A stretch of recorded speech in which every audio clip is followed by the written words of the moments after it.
The Democrats are getting killed on the shutdown because we're closing up programs that are Democrat programs that we were opposed to.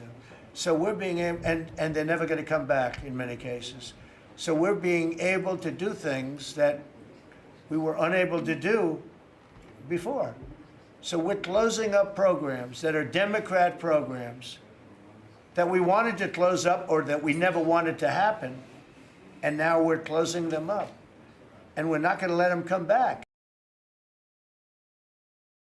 The economy's doing well, prices are down, we have virtually no inflation, everything's going good, we're respected by every nation in the world, and you know what happened? The Democrats want to shut it down, and they want to shut it down because they want to give billions, ultimately trillions of dollars to illegal migrants, people that came into our country illegally.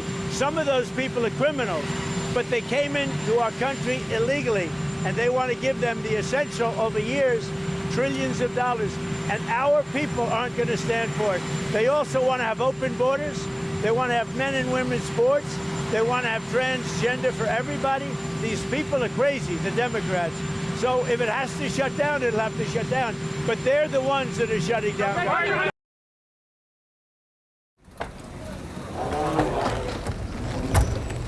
The sounds of any airport are similar, but some things you hear at other airports you won't hear in Denver. Hi, I'm Christine Ohm, the United States Secretary of Homeland Security. At least a half dozen airports across the country are now refusing to air this video from the Department of Homeland Security at TSA checkpoints. However, Democrats in Congress refuse to fund the federal government. It's not airing in Denver because DIA doesn't have TVs at security that do anything other than display basic information without audio. It's very partisan, and I think it violates the Hatch Act. The Denver airport doesn't have to make a choice on whether to air it, but the second largest airport in Colorado isn't showing it either.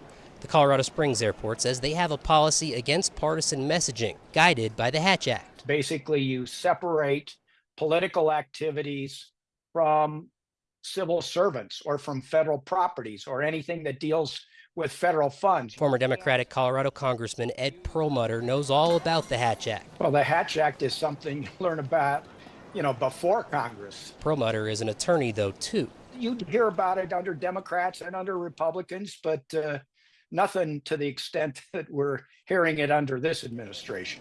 The Hatch Act became law in 1939 in response to concerns federal employees were coerced and threatened with termination if they didn't support certain candidates. No sound on this TV means no allegations of violating the Hatch Act. And Perlmutter says it shouldn't be a hard choice to make. It's Democrats did this, it's Democrats' fault, so it is a very partisan statement.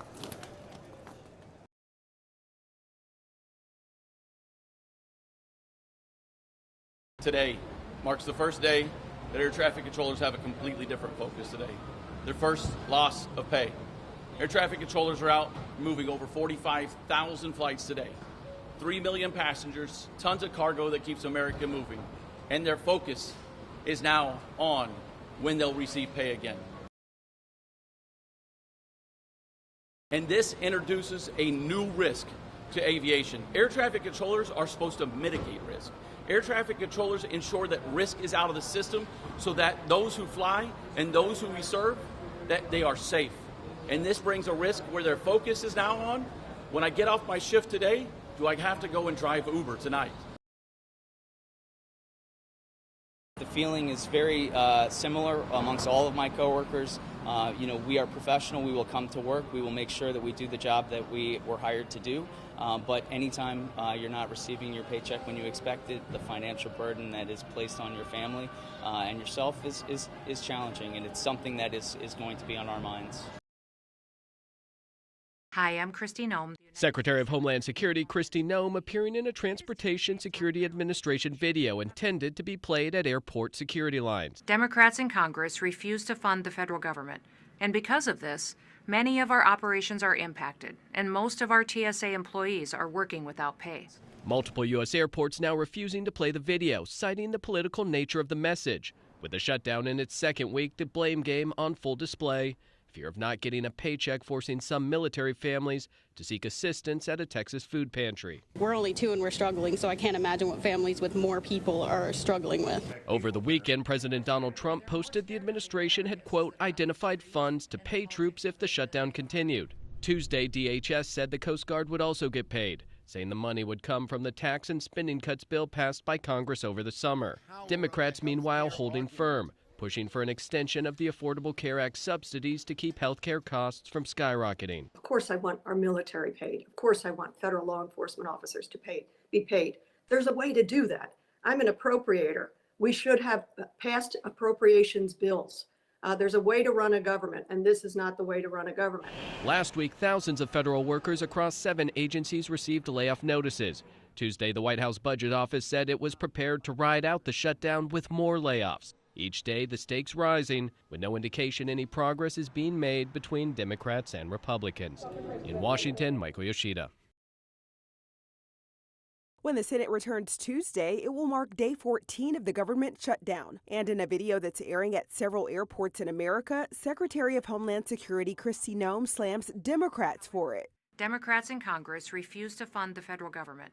Republican House Speaker Mike Johnson also blaming Democrats for not helping pass Republicans' short-term spending bill. We're barreling toward one of the longest shutdowns in American history unless Democrats drop their partisan demands and pass a clean, no-strings-attached budget to reopen the government and pay our federal workers. Meanwhile, Democrats are pushing to extend enhanced Affordable Health Care Act subsidies to keep health care costs from skyrocketing. Some constituents are urging Democrats to hold the line. We need them to stand strong because this is important to our families, and they're standing up for families right now, and that's very important. We also need them to get the health care costs lowered. Meanwhile, more than 4,000 federal employees were recently given layoff notices amid the ongoing impasse, the Trump administration revealed in a court filing. The president making it clear that he sees the shutdown as an opportunity to shrink the size of the federal government. We're ending some programs that we never wanted. A move that opponents say is illegal. He does not have the legal right to do a reduction in force during a shutdown. Top House leaders signaled Sunday that there is virtually no appetite for their parties to cross the aisle and engage with the other side's demands. I'm Sherelle Hubbard reporting.